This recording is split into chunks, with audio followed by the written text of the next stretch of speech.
বিরোধী দল আমরা পাইছি, গৃহপালিত বিরোধী দল, তারা কি সব আলাপ করে সংসদে, কিন্তু আসল আলাপের ধারে কাছে দেওয়া যায় না। কারো গাড়ি লাগে, কারো ওয়াশিং মেশিন লাগে, মাইক্রোওয়েভ ওভেন লাগে, রাষ্ট্র নিয়ে, রাষ্ট্রের গন্তব্য নিয়ে, রাষ্ট্রের প্র্যাকটিস নিয়ে কোনো গভীর আলাপ নাই। আমরা শুনেছিলাম যে আমাদের এই ফ্ল্যাটগুলোতে একটি করে ওয়াশিং মেশিন এবং মাইক্রো ওভেনও দেওয়া হবে। এই পর্দা, মাইক্রো ওভেন এবং ওয়াশিং মেশিনগুলো আপনার মাধ্যমে পাওয়ার জোর দাবি জানাচ্ছি। তাইলে কেমনে সরকারি দল সংবিধান লঙ্ঘন করতেছে, আসেন এটা বুঝে দেখি। একটা সহজ প্রশ্ন দিয়ে শুরু করি। বাংলাদেশে পররাষ্ট্র মন্ত্রণালয়ের একটা অংশ কে দেখতেছে, প্রতিরক্ষা মন্ত্রণালয় কে দেখতেছে, শিক্ষা মন্ত্রণালয় কে দেখতেছে, আইসিটি মন্ত্রণালয় কে দেখতেছে? আপনি কইবেন মন্ত্রীরা। না, কয়েকটা গুরুত্বপূর্ণ মন্ত্রণালয়ের কাজ দেখতেছে এমন কিছু মানুষ যারা মন্ত্রী না, যারা রাষ্ট্রপতির সামনে শপথ নেয় নাই, যারা সংসদের কাছে দায়বদ্ধ না, যারা চেয়ার পাইছে কিন্তু সংসদে তাদের সেই চেয়ারে বসার কথা কেউ বলে নাই। এদের নাম উপদেষ্টা আর বিশেষ সহকারী। আজকের এপিসোড এই অনির্বাচিত মানুষদের নিয়ে। আর এই বিএনপি সারা জীবন সংবিধান করে আসছে, চিক্কর পারিছে, সেই বিএনপি নিজেই কিভাবে সংবিধানকে পাশ কাটায়, সংবিধান লঙ্ঘন কইরা আজকে এই উপদেষ্টাদেরকে নিয়োগ দিছে, সেটা আমরা দেখব। আজ দলিল দিয়ে দেখাবো।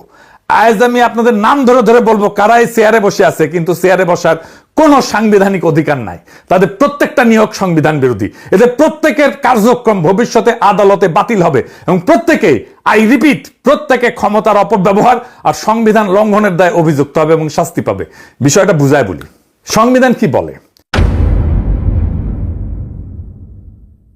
সংবিধান অনুসারে বাংলাদেশের মন্ত্রী হওয়ার নিয়ম কি, নির্বাহী ক্ষমতা কোথায় থেকে আসে, সংবিধানের 4th ভাগ 2য় অধ্যায়, এখানে পুরা সরকার কাঠামোটা লেখা আছে।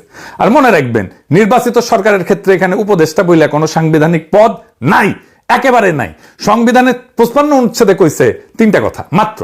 প্রধানমন্ত্রীকে প্রধান করে একটা মন্ত্রিসভা থাকবে, নির্বাহী ক্ষমতা প্রধানমন্ত্রীর কর্তৃত্বে চলবে, সবচেয়ে গুরুত্বপূর্ণ মন্ত্রিসভা যৌথভাবে সংসদের কাছে দায়বদ্ধ থাকবে। শেষ লাইনটা মাথায় রাখেন, সংসদের কাছে দায়বদ্ধ, এটাই গণতন্ত্রের প্রাণ। মন্ত্রী যা করবে তার জবাব তাকে সংসদে দিতে হবে, জনগণের প্রতিনিধিদের কাছে দিতে হবে।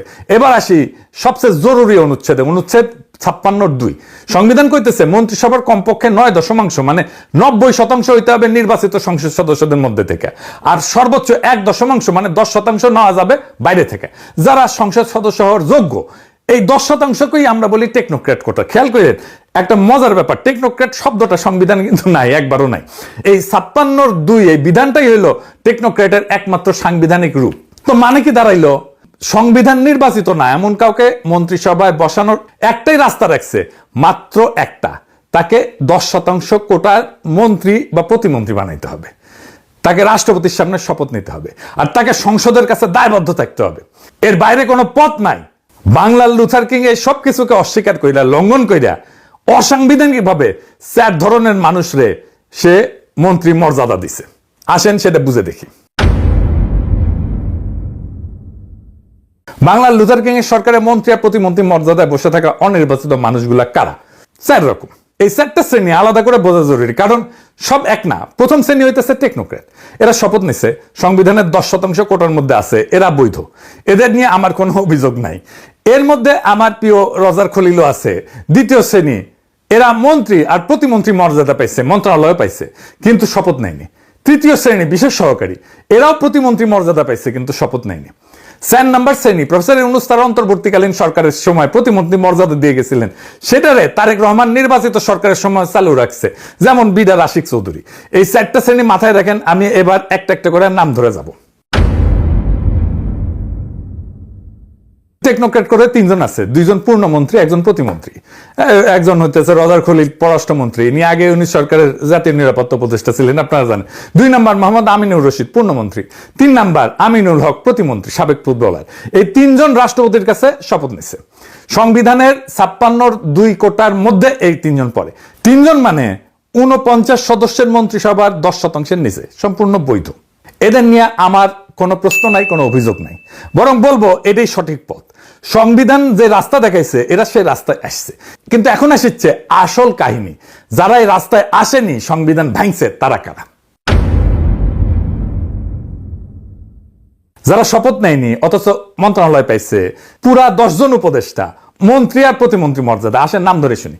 5 জন পাইছে পূর্ণমন্ত্রী মর্যাদা, চাঁদ আব্বাস, রাজনৈতিক উপদেষ্টা, নজরুল ইসলাম খান রাজনৈতিক উপদেষ্টা, রুহুল কবির রিজভী রাজনৈতিক উপদেষ্টা, ইসমাইল জাবিউল্লাহ জনপ্রশাসন, রাশেদ আল মাহমুদ তিতুমির অর্থ পরিকল্পনা, আর 5 জন পাইছে প্রতিমন্ত্রী মর্যাদা। এইগুলো পূর্ণমন্ত্রী মর্যাদা। হুমায়ুন কবির পররাষ্ট্র মন্ত্রণালয়, দুর্যোগ ব্যবস্থাপনা, ত্রাণ আর বেসামরিক বিমান পরিবহন, ব্রিগেডিয়ার জেনারেল অবসরপ্রাপ্ত শামসুল ইসলাম প্রতিরক্ষা মন্ত্রণালয়, কশা জায়েদ পলিসি অ্যান্ড স্ট্র্যাটেজি, মাহদি আমিন শিক্ষা এবং প্রবাসী কল্যাণ, শ্রম এবং কর্মসংস্থান, রিয়ান আসিফ আসাদ ডাক টেলিযোগাযোগ আইসিটি বিজ্ঞান এবং প্রযুক্তি, পররাষ্ট্র, প্রতিরক্ষা, শিক্ষা, আইসিটি, অর্থ পরিকল্পনা। এগুলো কি পরামর্শ দেওয়ার মন্ত্রণালয়? এগুলো রাষ্ট্র মেরুদণ্ড, মূল নির্বাহী মন্ত্রণালয়। আর এই মন্ত্রণালয়ের কাজ দেখতেছে এমন মানুষ যারা মন্ত্রী না, যারা শপথ নেয়নি। এবার তৃতীয় শ্রেণী, এর সঙ্গে যোগ হয়েছে প্রতিমন্ত্রী মর্যাদার সহকারী বিজন কান্তি সরকার, প্রতিমন্ত্রী মর্যাদা, হিন্দু বৌদ্ধ খ্রিস্টান সংখ্যালঘু বিষয়ক বিশেষ সহকারী, আবার সেই বিএনপি চেয়ারম্যান উপদেষ্টা। 2 নাম্বার তানভীর গনি প্রতিমন্ত্রী মর্যাদা, বিনিয়োগ এবং পুঁজিবাজার বিষয়ক। ওসিরিজ গ্রুপ নামে একটা এশিয়ান বিনিয়োগ কোম্পানির চেয়ারম্যান সে। আশিক চৌধুরী প্রতিমন্ত্রী মর্যাদা, বিডার বেজার নির্বাহী চেয়ারম্যান। এই আশিক চৌধুরী প্রতিমন্ত্রী মর্যাদা প্রথম দিছিল প্রফেসর ইউনূসের অন্তর্বর্তী সরকার 2025 সালের এপ্রিলে। বর্তমান সরকার তাকে ওই পদে বহাল রাখছে। সে একজন ব্যাংকার, আপনারা জানেন, একসময় সিঙ্গাপুরে HSBC তে কাজ করতো। মিলায় দেখেন, প্রতিমন্ত্রী মর্যাদার 3 জন বিশেষ সহকারী শপথহীন, আরো 2 জন বিশেষ সহকারী আছে যারা সচিব আর গ্রেড 2 মর্যাদায়, মন্ত্রী মর্যাদায় নেয়, তাই আমি হিসাবে ধরলাম না। এখন আসেন যোগ করি, ক্যালকুলেটর হাতে নেন। শপথ নেওয়া মন্ত্রিসভা 25 জন মন্ত্রী, 24 জন প্রতিমন্ত্রী, মোট 49 জন, তাই তো?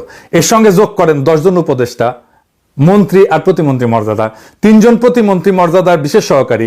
তাহলে মন্ত্রী প্রতিমন্ত্রী মর্যাদায় বসে থাকা মোট মানুষ 49 যোগ 10 যোগ 3 দাঁড়াইল 62 জন। অনির্বাচিত কতজন? 3 জন টেকনোক্র্যাট, 10 জন উপদেষ্টা, 3 জন বিশেষ সহকারী, মোট 16 জন। 16 ভাগ 16 জন 62 জনের কত পার্সেন্ট? 26%। তারেক রহমানের সরকারের মন্ত্রী আর প্রতিমন্ত্রীর চেয়ারে বসে থাকা প্রত্যেক 4 জনের 1 জন অনির্বাচিত সংসদ সদস্য না। আর সংবিধান কি বলছিল? সর্বোচ্চ 10%। 10%-এর জায়গায় 26%। এর মধ্যে 3 জন অন্তত শপথ নিছে, বাকি 13 জন, 10 উপদেষ্টা আর 3 বিশেষ সহকারী শপথই নেয়নি। অথচ মন্ত্রণালয় চালাইতেছে, রাষ্ট্রীয় সিদ্ধান্ত বসতেছে। এই নিয়ম ভাঙা নিয়ে সরকার ছাপাই দিতে পারে, সেটা কয়ে রাখি। আগেই সে রাস্তাটা মাইরে রাখতে হবে। সেটা কি? রুলস অফ বিজনেসের ভেলকি দিতে পারে। আপনাকে সরকার বলবে এরা তো মন্ত্রী না, এরা উপদেষ্টা, তাই 10% কোটা এদের গোনা যাবে না। এই যুক্তিটা, এটা ভেলকি, এই যুক্তিটাই ফালতু। কেন? কারণ এই উপদেষ্টা নিয়োগের ভিত্তিটা কি? রুলস অফ বিজনেসের 1996 rule 3 B. Rules of business জিনিসটা কি মনে আছে? অনুচ্ছেদ 55(6) যেখানে বলা আছে রাষ্ট্রপতি সরকারি কার্যক্রম বন্টনের জন্য বিধি প্রণয়ন করবে। সেই বিধির নামই রুলস অফ বিজনেস। মানে এই রুল অফ বিজনেস জন্ম নিছে সংবিধানের একটা অনুচ্ছেদ থেকে। এই রুল অফ বিজনেস সংবিধানের সন্তান, সংবিধানের অধীন, আইনের ভাষায় সাবঅর্ডিনেট ল বা অধস্থ নাই। আর এই একটা সহজ নিয়ম আছে, সন্তান কখনো বাবার চেয়ে বড় হইতে পারে না। অধস্থ আইন কখনো মূল সংবিধানের সীমা ভাঙতে পারে না। সংবিধান বলছে অনির্বাচিত লোককে মন্ত্রিসভায় বসাইতে হইলে 10% কোটায় শপথ নিয়ে বসাইতে হবে। এখন আপনি রুলস অফ বিজনেস দিয়ে সেই সীমা পাশ কাটাইতেছেন, বলতেছেন এরা মন্ত্রী না উপদেষ্টা, অথচ এদের মন্ত্রী মর্যাদা দিতেছেন, মন্ত্রণালয় দিতেছেন। এটা আইনে একটা নাম আছে, বলে কালারেবল লেজিসলেশন। বাংলায় হচ্ছে রং মাখানো আইন, যেটা সরাসরি করা নিষেধ, সেটা ঘুরায় ফিরায় করা। তো রুল 3 বি কি বলছে? নিজে বলছে প্রধানমন্ত্রী উপদেষ্টাকে বিষয় বরাদ্দ করতে পারবেন তার পরামর্শ এবং সহায়তা নেওয়ার জন্য। খেয়াল রাখেন, পরামর্শ এবং সহায়তা। পরামর্শ রুলের নিজের ভাষা। তাহলে পররাষ্ট্র মন্ত্রণালয় চালানো কি? পররাষ্ট্র মন্ত্রণালয় চালানো কি পরামর্শ? প্রতিরক্ষা মন্ত্রণালয় চালানো কি সহায়তা? এরপরও আছে শপথের প্রশ্ন, কি সেটা? সংবিধানের অনুচ্ছেদের 148 বলছে 3য় তফসিলে যাদের কথা আছে তাদের পদে বসার আগে শপথ নেবেন। 3য় তফসিলে স্পষ্ট লেখা আছে মন্ত্রী, প্রতিমন্ত্রী, উপমন্ত্রীকে শপথ নিতে হবে। মন্ত্রীর শপথে কি বলতে হয়? রাষ্ট্রপতির সামনে দাঁড়ায় বলতে হয় আমি সংবিধানের রক্ষণ, সমর্থন এবং নিরাপত্তা বিধান করব। মানে আমি সংবিধান রক্ষা করব, এই অঙ্গীকার করে কেবল রাষ্ট্রের চেয়ারে বসা যায়, তার বাইরে যায় না। এখন প্রশ্ন, এই 13 জনকে শপথ নিছে। 17 ফেব্রুয়ারি সুপ্পু শপথ পড়াইছে প্রধানমন্ত্রীকে, 25 জন মন্ত্রীকে, 24 জন প্রতিমন্ত্রীকে, ব্যাস। এই উপদেষ্টার বিশেষ সহকারীরা সেই তালিকায় ছিল না। এদের কেউ রাষ্ট্রপতির সামনে দাঁড়ায় সংবিধান রক্ষার শপথ নেয়নি। তাহলে কি দাঁড়াইলো? যিনি সংবিধান রক্ষার শপথ নেয়নি তিনি সংবিধানের নামে রাষ্ট্রের মন্ত্রণালয় চালাইতেছেন। যিনি শপথ নেননি তিনি রাষ্ট্রের গোপন তথ্য, নিরাপত্তা সংক্রান্ত দলিল, কূটনৈতিক গোপনীয়তা সবকিছু নাগাল পাইতেছে কোন অধিকারে? মিলিটারি অফিসার শপথ নেন, মন্ত্রী শপথ নেন, কারণ শপথটাই বিশ্বাসের বন্ধন। শপথহীন একজন মানুষের হাতে রাষ্ট্রের গোপন তথ্য, এটা শুধু আইন ভাঙা না, এটা নিরাপত্তায় ফাটল, এটা সংবিধান বিরোধী কাজ, এটা রাষ্ট্র বিরোধী কাজ। আরো একটা গুরুতর সমস্যা আছে, কি সেটা? কল্পনা করেন একজন উপদেষ্টা একটা ভয়ঙ্কর ভুল সিদ্ধান্ত নেন না, মানুষের তো ভুল হইতেই পারে তাই না, ম্যানেজ মর্টাল, মানুষ মাত্রই ভুল। তারপরে ধরেন ভুল করলো, দেশের ক্ষতি হইলো, তাকে এখন তার কাছে কে জবাব চাইবে?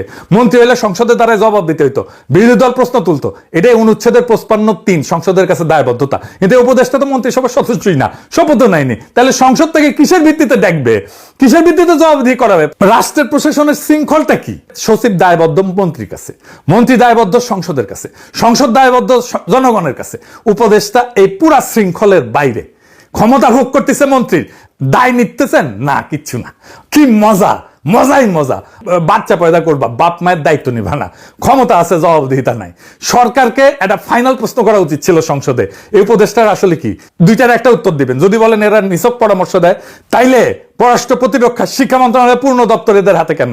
পরামর্শদাতাকে তো মন্ত্রণালয় বন্টন করা যায় না, পরামর্শদাতাকে কেন মন্ত্রণালয় বন্টন করে গেজেট করতে হইলো? আর যদি বলেন এটা কার্যত মন্ত্রী, তাইলে 56(2)(10% কোটা কোথায়?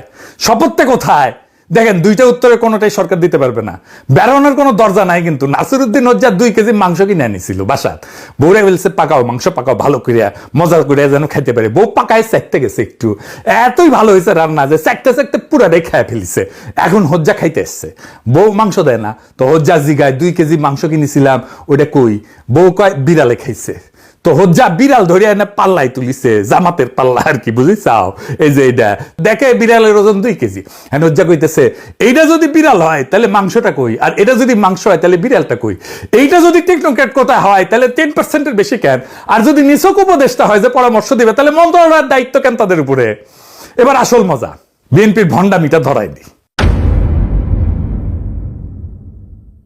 এই দলটা বিএনপি সারা জীবন কি করে আসছে, সংসদে কি করে চিল্লায় সংবিধান সর্বোচ্চ আইন, সংবিধানের বাইরে যাওয়া যাবে না, গণভোট মানে না, সংবিধানের দোহাই দিয়া। হাসিনা সেই 72 সংবিধানের উপরে কেমন প্রেম দেখেন, মুখে এই কথা, আর কামে কি করে? কামে 10 জন উপদেষ্টা মন্ত্রী মর্যাদায়, মন্ত্রণালয় সহ, তার সঙ্গে 3 জন প্রতিমন্ত্রী মর্যাদায় বিশেষ সহকারী, সবাই শপথহীন, সবাই দায়বদ্ধতার বাইরে, সবাই সংবিধানের বাইরে। তাহলে বিএনপির সংবিধান প্রেম কি আসলেই প্রেম? তা তো না। এখন কেউ কইবেন যে দাদা ইউনূস সরকারের তো পুরোটাই উপদেষ্টা ছিল, তখন এই কথা কননি কেন? ভালো প্রশ্ন, উত্তরটাও পরিষ্কার। ইউনূসের উপদেষ্টারা সংবিধানের পদে বসছিলেন, তত্ত্বাবধায়ক ব্যবস্থা সংবিধানে লেখা ছিল, তারা রাষ্ট্রপতির সামনে শপথ নিছিলেন, আর তখন তো সংসদই ছিল না।